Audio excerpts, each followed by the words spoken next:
Bismillahirrahmanirrahim. Assalamualaikum warahmatullahi wabarakatuh. Alhamdulillahi rabbil alamin.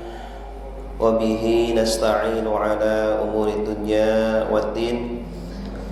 Wassalatu wassalamu ala ashrafil anbiya'i wal mursalin wa ala alihi wa sahbihi ajma'in, amma ba'du.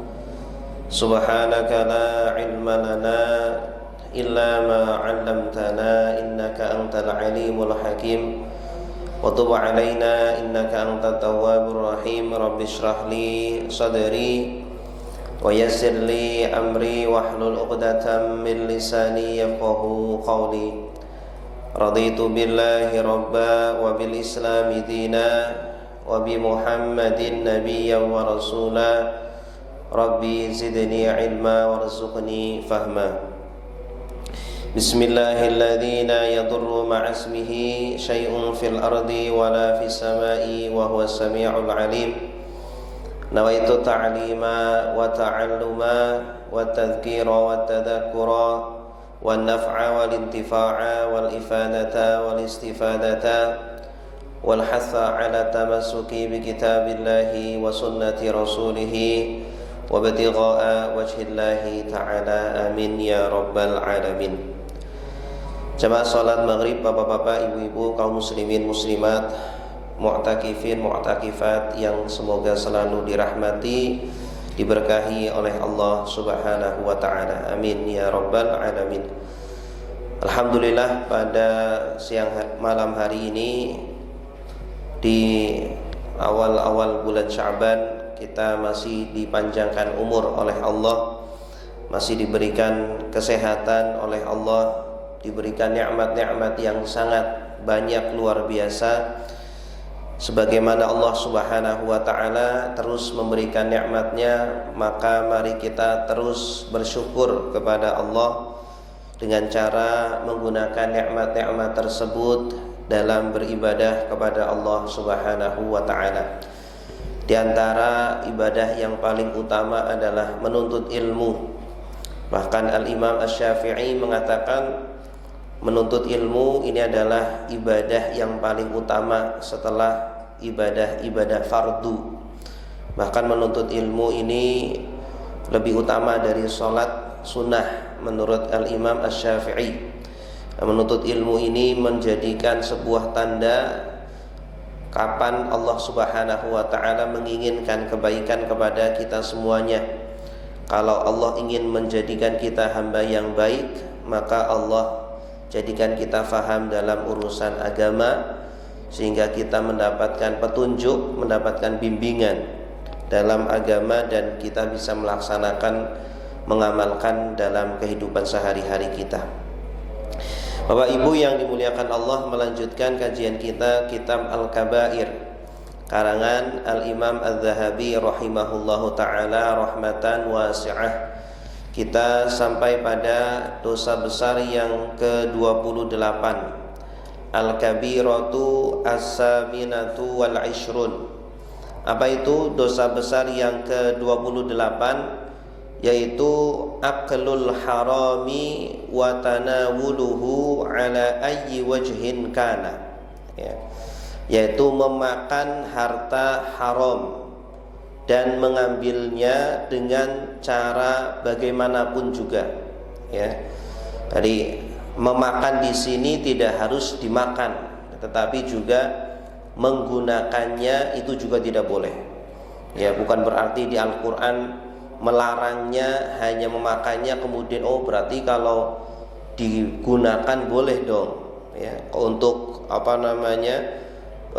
beli tiket boleh dong, untuk beli baju boleh dong. Enggak. Semua jenis pemanfaatan harta haram, baik itu untuk dimakan, untuk membeli sesuatu, itu adalah masuk dalam larangan memakan harta haram. Jadi tidak hanya dimakan tetapi digunakan, dimanfaatkan, itu tidak diperbolehkan. Ini termasuk dosa besar, dan juga mengambilnya. Kita mengambil harta tersebut untuk dimanfaatkan, itu juga tidak diperbolehkan. Nah, harta haram ini bisa memang fisiknya itu adalah haram. Ya, ada dua macam. Fisiknya itu haram atau juga cara mendapatkannya adalah haram. Khususnya ini pada makanan atau minuman. Ya, makanan ini ada yang fisiknya memang diharamkan, seperti memang disebutkan di dalam Al-Quran memang itu diharamkan, seperti babi, anjing, hewan-hewan yang bertaring, hewan-hewan yang berkuku yang digunakan untuk memangsa musuhnya, hewan atau makanan yang memabokkan, makanan yang membahayakan. Nah, ini diantara kriteria harta haram yang karena memang fisiknya, zatnya itu adalah membahayakan dan diharamkan. Ya, walaupun kita memperolehnya dengan cara yang halal, dengan cara membeli atau dihibahkan kepada kita. Ya, ada teman kita non muslim kemudian menghibahkan babi karena mungkin hari raya Natal. Nah, itu ya, walaupun cara mendapatkannya dengan cara hibah, hadiah, dengan jual beli, tapi fisiknya memang haram, maka tetap tidak boleh kita memakannya. Kemudian yang kedua, harta haram yang fisiknya halal sebenarnya, ya. Fisiknya itu halalan thayyibah, tetapi cara mendapatkannya itu tidak dengan cara yang dibenarkan oleh syariat. Ya.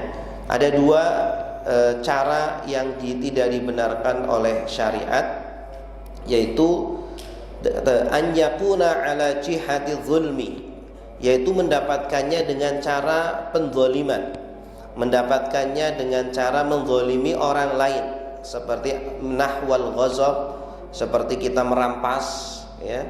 Kemarin kita jelaskan seperti memalak, ya. Wal khiyanah, atau kita mengkhianati, mengambil harta amanah. Wasariqah, atau mencuri, ya. Itu contoh pengambilan atau pemerolehan harta yang halal, tetapi cara mengambilnya dengan cara yang tidak halal, sehingga harta tersebut menjadi harta yang haram. Wasani ala jihatil hazal wal la'ib. Yang kedua, cara memperolehnya tidak halal dengan haram, tetapi dengan model permainan, ya, bukan dengan cara pemaksaan atau penzaliman kepada orang lain, tetapi dengan cara permainan. Seperti apa? Ya, seperti kalladzi yu'khadhu fil qimar wal malahi, seperti yang diambil dengan cara perjudian, ya, dengan cara taruhan, ya, dengan cara bahkan di permainan-permainan anak itu pun sudah ada, ya. Seumpama kita beli gelang nih, ini gelang berapa? Seumpama 5.000 dapat 10, ya. Kemudian silakan dilempar, nanti masuk ke hadiah. Nah, nanti kalau masuk dapat, tapi kalau nggak ada yang masuk sama sekali, udah 5.000-nya hangus. Nah, itu walaupun permainan, tetapi itu sudah masuk dalam perjudian atau masuk dalam al-qimar, ya. Apa yang kita ambil itu adalah harta yang haram, na'udzubillah, ya, yang tidak boleh dikonsumsi, ya, walaupun nilainya sedikit, ya, walaupun nilainya sedikit.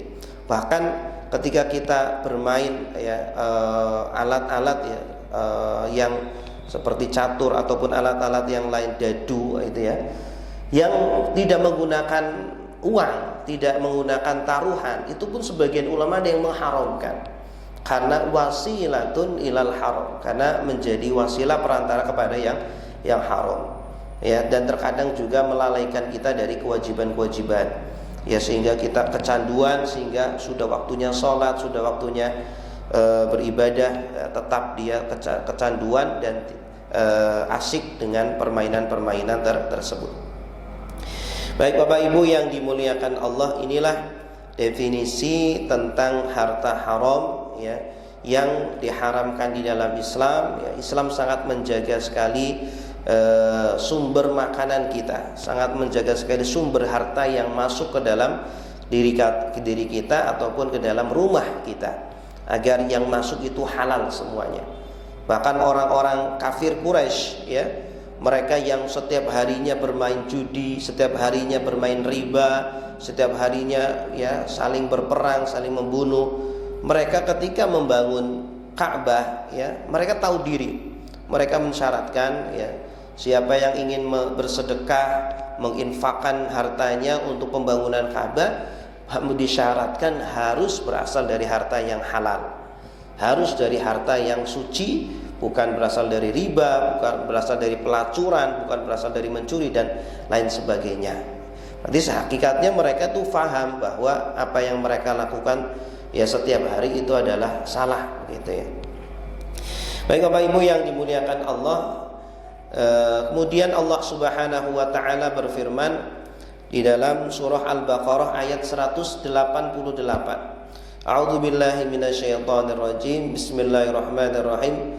Wa la ta'kulu amwalakum bainakum bil batil.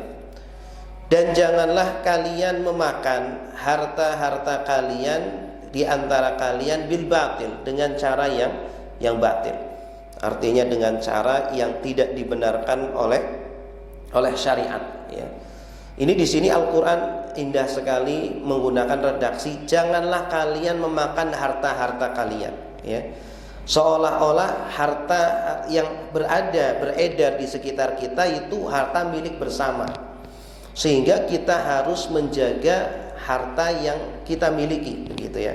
Walaupun hakikatnya tidak, ya, tetapi Al-Qur'an ingin menyinggung, ingin memberikan sebuah isyarat kepada kita semuanya bahwa sebagaimana kita menjaga harta-harta kita, ya, sebagaimana kita itu sangat ngopen, sangat care terhadap harta kita agar jangan sampai harta kita kecurian, agar harta kita itu tidak habis, tidak hilang kemana-mana. Kita pun harus menjaga harta orang lain, ya. Orang lain pun sama, ingin punya harta, ingin terjaga, ingin aman, ya, ingin terpenuhi kebutuhannya. Nah, kita pun juga harus menjaga harta mereka. Kita sebagaimana ingin menjaga harta kita pun harus menjaga harta mereka.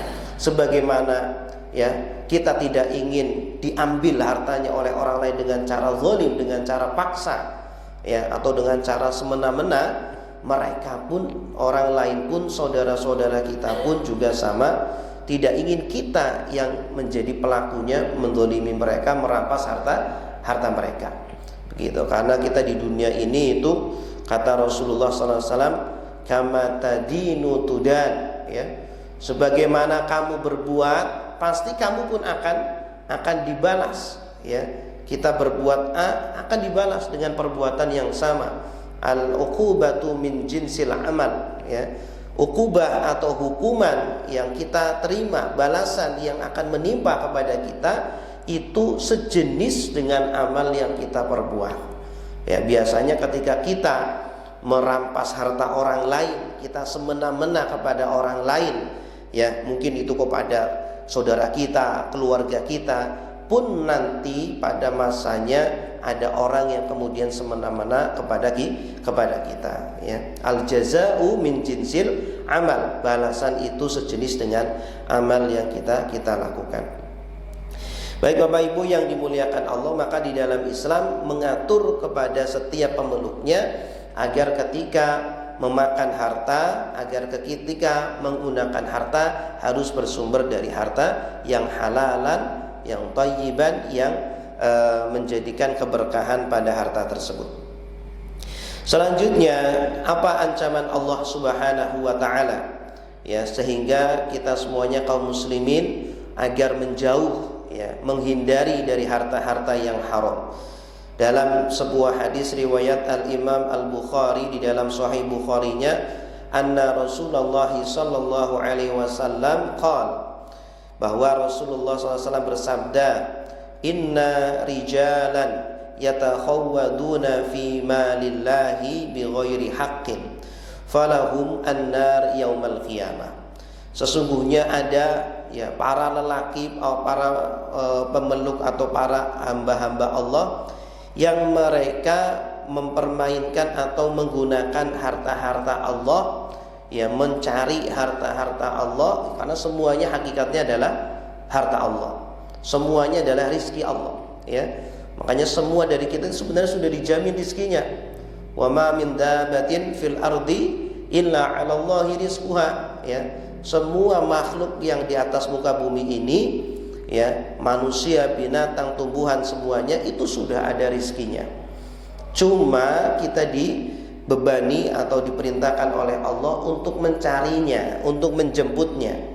Nah, cara menjemputnya itu ada yang dengan cara yang halal, ada yang dengan cara yang haram. Itu diserahkan kepada kita. Ya, makanya kita itu manusia itu punya kasbun, ya. Dalam akidah Ahlussunnah wal Jamaah itu kita walaupun tidak menciptakan perbuatan, kita manusia itu tidak bisa menciptakan perbuatan. Yang menciptakan adalah Allah. Tetapi Allah memberikan ikhtiar. Allah memberikan kasbun, ya. Allah memberikan pilihan kepada kita, ya, memberikan potensi kepada kita untuk memilih A atau memilih B, ya, untuk memilih surga atau memilih neraka, untuk memilih yang halal atau yang haram, ya. Ketika kita seumpama ingin bekerja di sebuah perusahaan, ya, ada perusahaan yang halal, ada perusahaan yang haram, kita tahu, ya, dan kita bisa memilih A, memilih B, gitu. Karena Allah memberikan ikhtiar, memberikan kebebasan kepada kita untuk memilih. Nah, ketika kita memilih yang halal, ya, kemudian Allah masukkan ke surga karena memang pilihan kita. Ketika kita memilih yang haram, kemudian Allah masukkan kepada neraka, yaitu karena pilihan kita sendiri. Sehingga Allah sangat adil, tidak pernah menzalimi kepada hambanya. Nah, barang siapa yang mencari harta Allah, rizki Allah dengan cara yang tidak hak, dengan cara yang tidak benar, gitu. Makanya kita harus tahu ilmunya. Kita harus belajar fikih muamalat, ya, agar kita tahu mana transaksi yang diperbolehkan, mana transaksi yang haram, ya. Sehingga nanti ketika di akhirat kita tidak menyesali, ya Allah, saya tidak tahu ini haram. Ya, kamu di dunia ngapain saja? Ya, sudah diwajibkan belajar, sudah diwajibkan menuntut ilmu, kamu kenapa tidak belajar, gitu, ya. Sibuk, ya Allah. Nah, lebih sibuk siapa dengan Rasulullah, lebih sibuk siapa dengan para sahabat, begitu, ya, para khalifah. Mereka sibuk pun tetap masih belajar, gitu.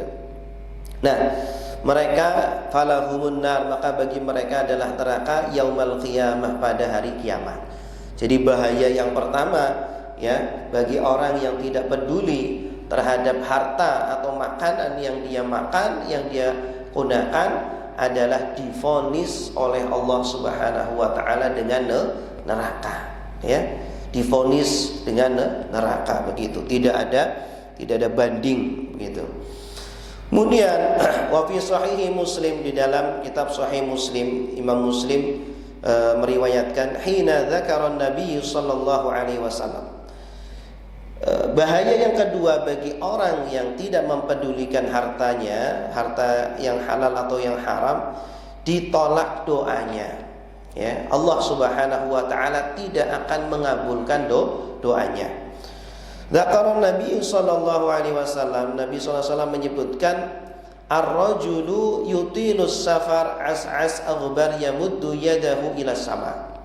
Ya, ada seorang laki-laki yang menempuh perjalanan amat jauh, ya, yutilus safar as'as aghbar, ya, bahkan dia dalam kondisi kusut, ya. Kalau orang dulu itu kan kalau dalam perjalanan, ya, kendaraannya itu sederhana. Kalau tidak onta, ya, atau keledai.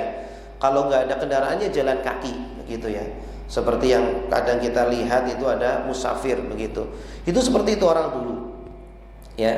Karena orang dahulu itu miskin-miskin, ya. Belum, apalagi orang Arab, sebelum ditemukan minyak bumi itu sangat sederhana kehidupannya. Nah, ini ada orang yang sedang musafir menempuh perjalanan jauh, ya. Makanannya terbatas, minumannya terbatas, ya. Pakaiannya sangat terbatas. lusuh, dalam kondisi lusuh penuh dengan debu-debu begitu.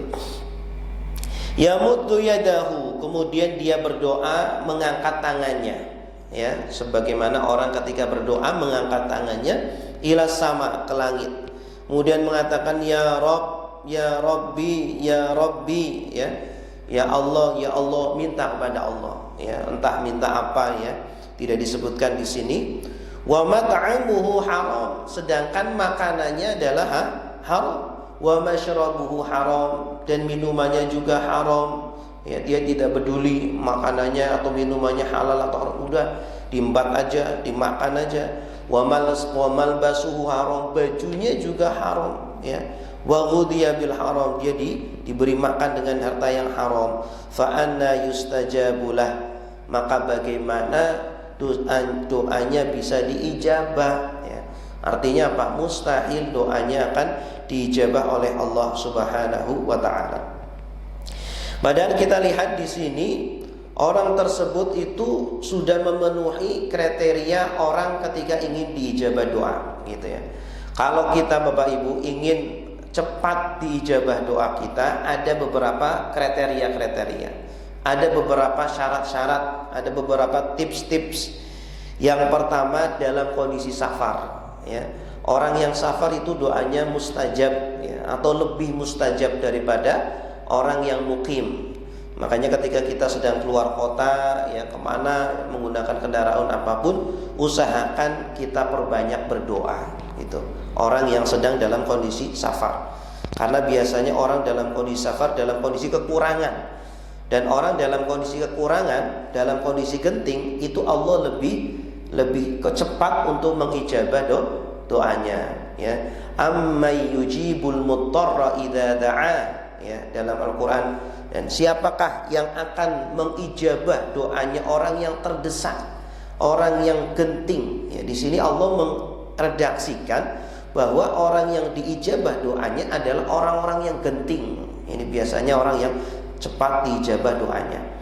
Makanya ketika kita berdoa, usahakan, ya, setidaknya merasakan diri itu sedang sangat butuh sekali. Dan jangan ketika kita berdoa asal doa alhamdulillah. Kalau kayak gitu gimana bisa diijabah doanya?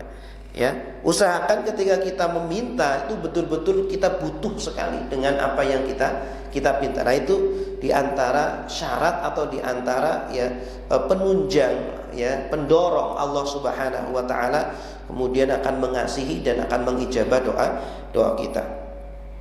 Kemudian yang kedua, as'as aghba, dia dalam kondisi yang sangat kekurangan, dalam kondisi terdesak, dalam kondisi miskin, sederhana sekali. Nah, ini juga salah satu pendorong atau mempercepat ijabahnya doa, ya. Ada dalam sebuah hadis sebutkan ruba as'as, ya, sebanyak orang yang dalam kondisi, ya, dia itu sederhana, lusuh, ya. Orang tidak mau melihat dia begitu. Tetapi ketika lau aqsama 'ala Allah lastajab, ya. Kalau dia berdoa kepada Allah, sekali dia mengangkat tangannya kepada Allah, Allah langsung mengijabah doanya. Padahal orang-orang di bumi, ya, orang-orang di sekitarnya menganggap dia nggak ada apa-apanya tuh dia. Ya, mungkin dia hanya seorang tukang sampah yang bersihkan sampah begitu, ya. Orang-orang, ya, kalau dia melamar pun tidak akan diterima begitu. Anaknya mau melamar pun nggak diterima. Tetapi ketika dia mengangkat tangannya kepada Allah, berdoa kepada Allah, langsung diijabah oleh Allah Subhanahu wa taala. Yamuddu yadahu, kemudian syarat yang ketiga, kriteria yang ketiga agar diijabah doa adalah mengangkat tangan. Nah, ini makanya usahakan ketika kita berdoa angkat tangan kita. Ya, dalam sebuah hadis dijelaskan bahwa innallaha hayyun, sesungguhnya Allah itu maha malu, ya. Allah itu sangat pemalu. Ketika hambanya mengangkat tangannya meminta kepadanya, kemudian Allah tidak mengijabah doanya, itu Allah sangat malu sekali, ya. Sebagaimana kita semua datang seorang pengemis kemudian minta kepada kita, tolong Pak, kasih uang sedikit buat makan, tolong Pak, gitu, ya, untuk berobat. Kita kan malu untuk tidak memberi pengemis tersebut. Nah, Allah itu lebih malu dari rasa malu kita terhadap pengemis tersebut. Sehingga ketika hambanya mengangkat tangannya meminta kepada Allah sebagaimana pengemis meminta kepada kita, Allah malu untuk tidak mengijabah doa kita. Nah, ini orang sudah melakukan 3 hal ini. Dan yang terakhir, ya Rob, ya Rob. Di antara asbab atau sebab ijabahnya doa adalah ketika kita menyebut namanya Allah. Ya Rob, ya, menyebut nama Rob, atau di antara asmaul husnanya Allah. Ya Rahman, ya Rahim, ya Ghafur, ya Tawwab, dan lain sebagainya. Kalau kita ingin diijabah, perbanyak menyebut asmaul husnanya Allah, nama-nama Allah di dalam doa tersebut. Nah, ini orang sudah menyebutkan 4-4-nya ini. Ya, sudah dalam kondisi safar, dalam kondisi terdesak, dalam kondisi mengangkat tangan, dalam kondisi menyebut asmanya Allah, tetapi tidak diijabah doanya. Ya, gara-gara apa? Makanannya haram, minumannya haram, bajunya haram, begitu ya. Makanya dahulu para ulama kita itu sangat menjaga sekali. Ya, Al-Imam An-Nawawi kenapa hidupnya sangat berkah, ilmunya sangat manfaat, barokah, tersebar seluruh dunia, begitu ya. Beliau sangat terkenal sekali, pahalanya luar biasa begitu, karena tidak lain beliau sangat menjaga dirinya dari harta yang haram. Bahkan beliau tidak mau memakan ya makanan-makanan tertentu begitu.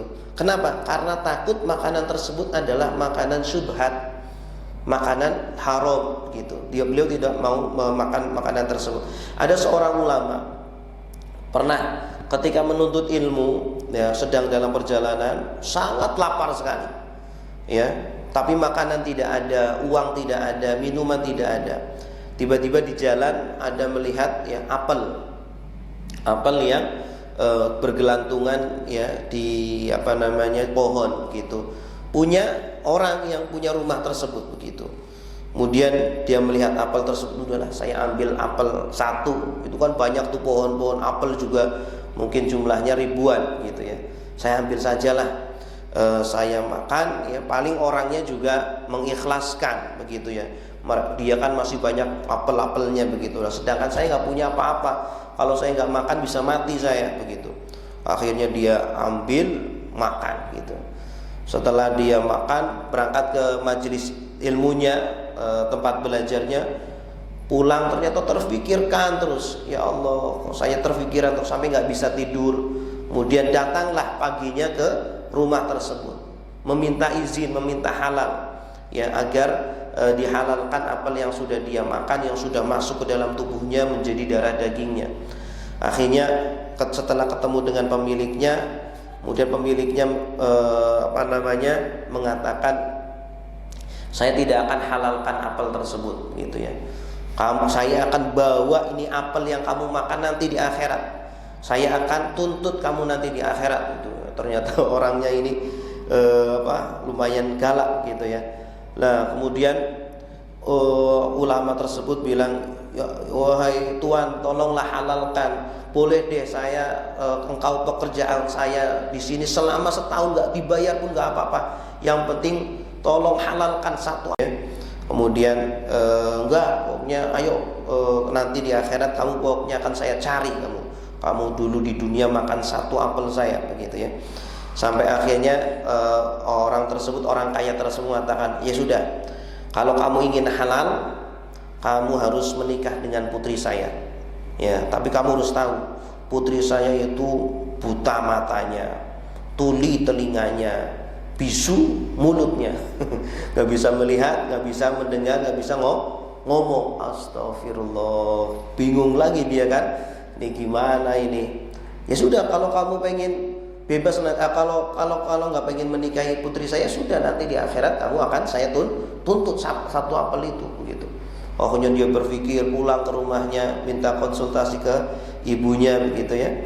Akhirnya ya sudah, saya setuju deh ya, dengan syaratnya itu. Kemudian dinikahkan. Setelah dinikahkan ya, kemudian masuk ke kamarnya, ternyata maksudnya buta itu adalah putrinya itu selalu menjaga dari pandangan-pandangan yang haram.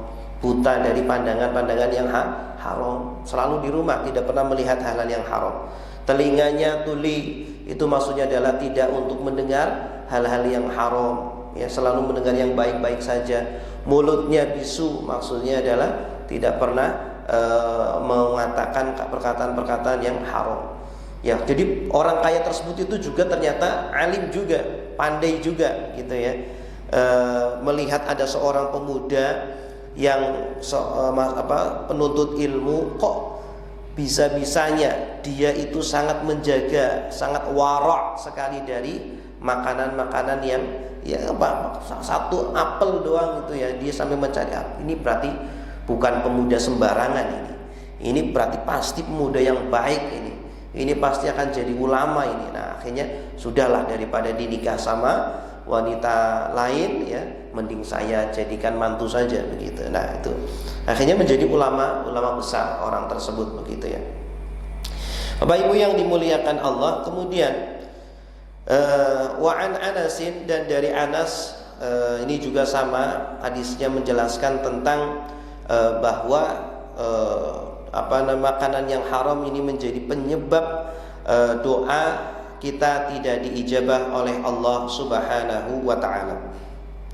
Kemudian yang ketiga, makanan yang haram ini menjadi penyebab, ya, datangnya bencinya Allah Subhanahu wa ta'ala kepada kita semuanya. Rawal Baihaqi bi isnadihi ila Rasulillah sallallahu alaihi wasallam. Diriwayatkan oleh Imam Al-Baihaqi dengan sanadnya sampai Rasulullah sallallahu alaihi wasallam. Rasul sallallahu alaihi wasallam bersabda, "Innallaha qasama bainakum akhlaqakum kama qasama bainakum arzaqakum." Sesungguhnya Allah Subhanahu wa ta'ala membagi-bagi akhlak-akhlak kalian sebagaimana Allah Subhanahu wa ta'ala membagi rizki-rizki kalian. Ya, jadi ternyata akhlak kita itu sudah dibagi-bagi sama Allah dari zaman dahulu, gitu ya, sebelum kita diciptakan. Ketika Allah membagi-bagi rizki kita, fulan nanti jadi orang kaya, fulan jadi orang miskin, fulan jadi orang sedang-sedang saja, ya. Ketika Allah membagi itu, Allah juga membagi akhlak-akhlak kita, gitu ya. Jadi ternyata ada orang yang sangat akhlaknya sangat santun luar biasa, sangat tinggi, sangat sopan, begitu. Ada orang yang akhlaknya bengis, ya, akhlaknya kurang ajar, ya. Ada juga yang sedang-sedang saja akhlak. Itu sudah dibagi oleh Allah Subhanahu wa ta'ala. Wa annallaha yu'tid dunya man yuhib wa man la yuhib.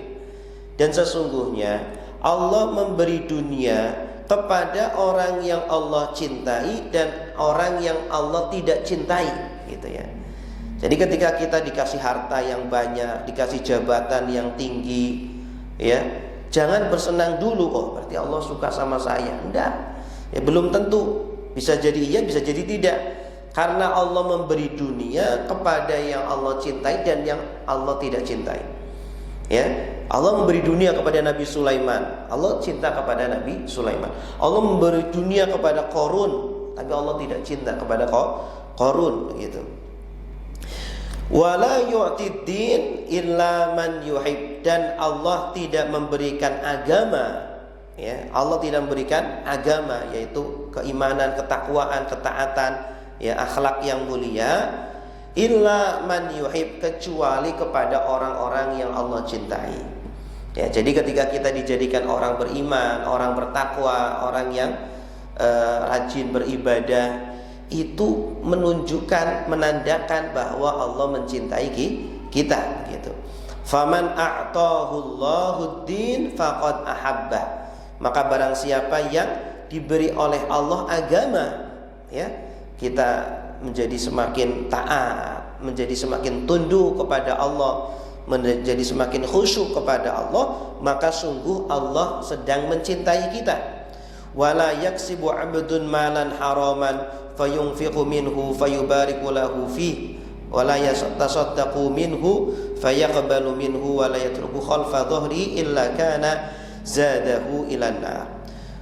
Dan tidaklah seorang hamba mencari harta yang haram, ya, fayunfiqu minhu, ya, kemudian dia menginfakkan, fayubariku lahu fi, kemudian Allah berkahi, wala yatasaddaqu, dan dia tidak bersedekah, ya. Dia mencari harta, dia kemudian bukan diinfakkan, ya, dia dinafkahkan kepada keluarganya, ya, dinafkahkan atau diberikan kepada keluarganya, tapi dia tidak sedekahi, tapi berasal dari yang haram, ya, maka tidak akan Allah Subhanahu wa taala terima, ya. Dan tidaklah harta yang dia tambah-tambah, yang dia peroleh semakin banyak, kecuali menjadi tambahan dia nanti kelak di neraka. Na'udzubillah. Menjadi semakin berat azabnya, semakin panas nerakanya. Innallaha la yamhus sayyi bisayyi. Sesungguhnya Allah tidak akan menghapus keburukan dengan keburukan.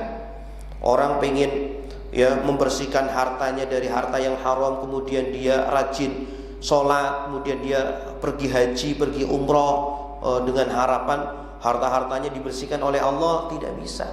Allah tidak akan menerima ibadahnya, begitu, ya.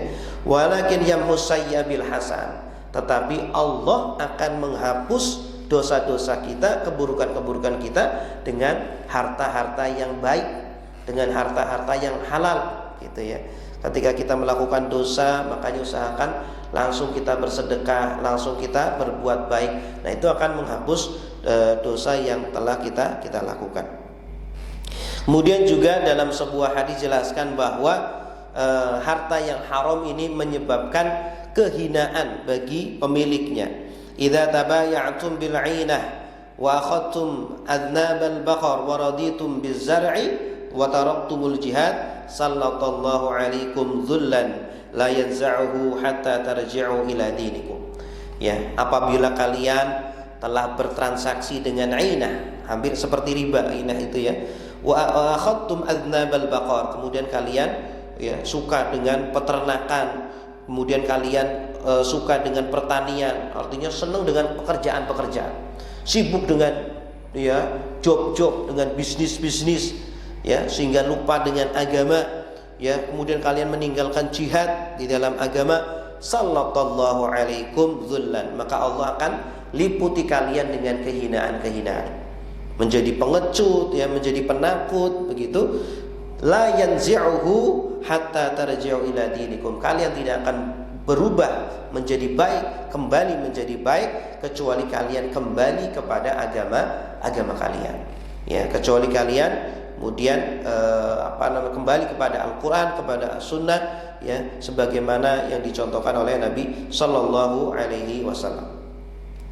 Bapak Ibu yang dimuliakan Allah, kemudian harta yang haram ini juga menjadikan kita, ya, berat dalam beribadah, ya, menjadikan kita terasa beban ketika mau melakukan sholat, melakukan puasa, bersedekah. Harta haram ini menjadikan beban bagi kita, gitu, ya. Dalam Al-Quran Allah Subhanahu wa ta'ala berfirman, ya ayyuhar rusulu kulu minat thayyibat wa'malu salihah inni bima ta'maluna basir, inni bima ta'maluna alim. Wahai para rasul, ya, makanlah kalian dari harta-harta yang halal dan thayyib, harta-harta yang baik-baik. Wa'malu salihah, dan beramal solehlah, ya. Seolah-olah di sini Allah mengikat, ya. Allah itu menggantungkan antara harta yang halal, makanan yang halal, dengan amal soleh, gitu, ya. Karena sesuatu yang berasal dari yang halal, maka akan menghasilkan energi yang halal juga, ya. Ketika kita diberi makanan yang halal, minuman yang halal, maka akan menciptakan perbuatan-perbuatan yang halal atau perbuatan taat, gitu, ya, sehingga kita ringan untuk sholat, ringan baca Al-Quran, ringan hadir di majelis ilmu, ringan beribadah. Karena apa? Sumbernya dari yang halal, gitu. Kebalikannya, ketika kita memasukkan sumber energi, makanan, minuman berasal dari yang haram, maka keluarnya pun yang akan haram juga, begitu, ya. Keluarnya pun akan berupa perbuatan-perbuatan dosa, maksiat, ya, dan lain sebagainya. Nah, di sini Allah Subhanahu wa taala berfirman, makanlah yang halal dan beramallah soleh. Ya, seolah-olah antara makanan yang halal itu berkaitan, dan memang berkaitan sekali.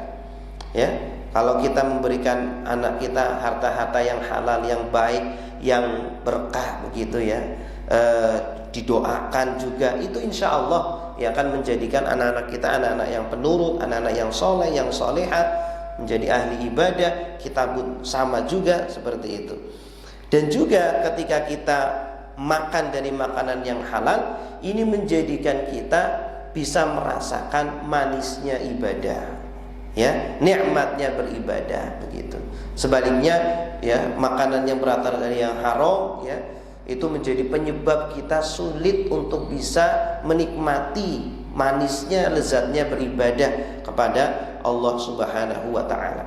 Dalam sebuah hadis pun dijelaskan, innal 'abda idza akhta'a nukitat fi qalbihi nuktatun sauda. Ya, sesungguhnya seorang hamba apabila dia berbuat dosa, berbuat salah, maka akan ya ada noktah hitam di hatinya. Ya, ketika dia bertobat kepada Allah, beristighfar kepada Allah, akan dihilangkan noktah tersebut. Tapi ketika dia kembali lagi, dia berbuat dosa lagi, berbuat maksiat lagi, akan ditambah lagi noktah hitam tersebut sampai menjadi hitam pekat.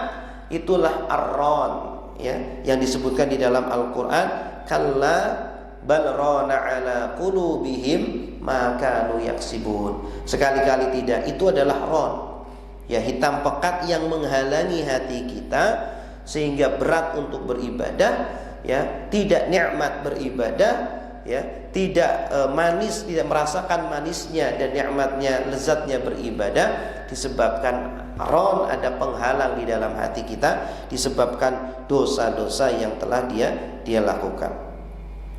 Bapak Ibu yang dimuliakan Allah, kemudian juga harta yang haram yang masuk ke dalam tubuh kita ini menyebabkan ibadah-ibadah kita tidak diterima oleh Allah Subhanahu wa taala. Wa qad ruwiya an Yusuf ibni Asbaq rahimahullahu taala qala, bahwa dia berkata, inna syab idza ta'abbada qala syaitan li'awalihi.